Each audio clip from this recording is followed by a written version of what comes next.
budrek dan sakit kepala tung budrek tak tung. Assalamualaikum warahmatullahi wabarakatuh. Perkenalkan, nama saya Vinda Harizatun Nadia. Saya dari kelas 11 MIPA 2. Nah, di sini saya akan membahas dampak perkembangan kolonialisme dan imperialisme. Kolonialisme adalah paham tentang penguasaan oleh suatu negara atau bangsa terhadap daerah atau wilayah lain dengan maksud memperluas wilayah. Hal ini dilatar belakangi oleh keinginan untuk menjadi bangsa yang terkuat, menyebarkan agama dan ideologi, dan keinginan mencari sumber kekayaan alam. Selanjutnya, imperialisme. Imperialisme merupakan istilah yang berasal dari kata imperator, artinya memerintah.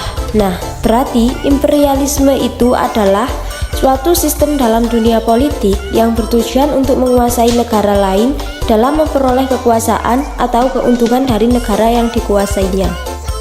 Dampak lain dari kolonialisme dan imperialisme di bidang ekonomi, yaitu monopoli dan penguasaan suatu daerah atau koloni oleh penjajah yang menimbulkan situasi yang tidak sehat dalam hal perdagangan.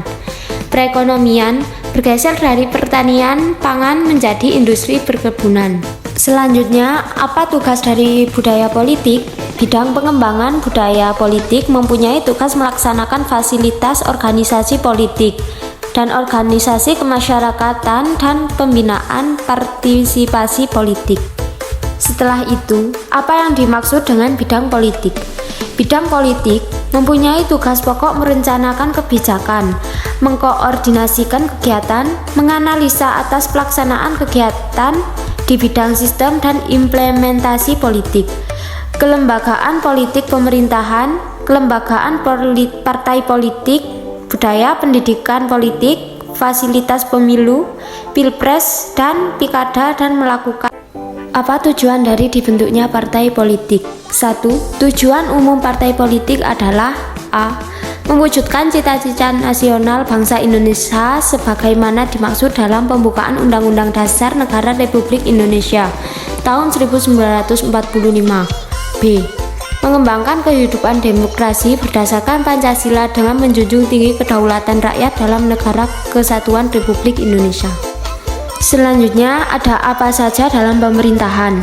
Dalam definisi asosiatifnya yang luas, pemerintahan umumnya terdiri atas lembaga legislatif, eksekutif, dan yudikatif. Pemerintahan merupakan sarana untuk menegakkan kebijakan organisasi sekaligus sebagai mekanisme untuk menentukan kebijakan. Yang kedua yaitu bidang ekonomi. Bidang ekonomi mempunyai tugas pokok menyiapkan bahan dan perumusan kebijakan teknis, menyusun rencana makro pembangunan daerah dan pengkoordinasian di bidang sumber daya alam, investasi, ekonomi, keuangan, koperasi, usaha mikro, kecil, dan menengah, perindustrian, dan perdagangan.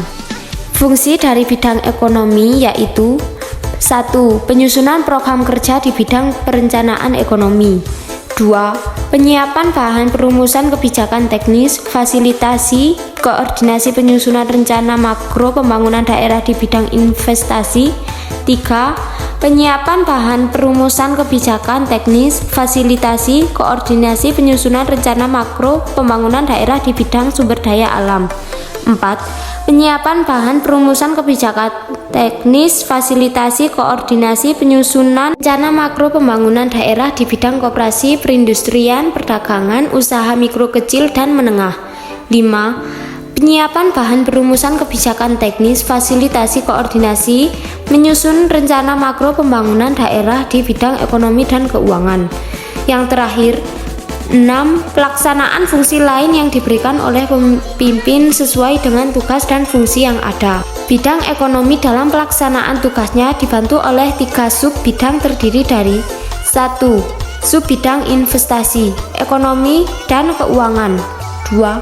Sub bidang koperasi, UKM, dan perindustrian perdagangan, dan sub bidang sumber daya alam.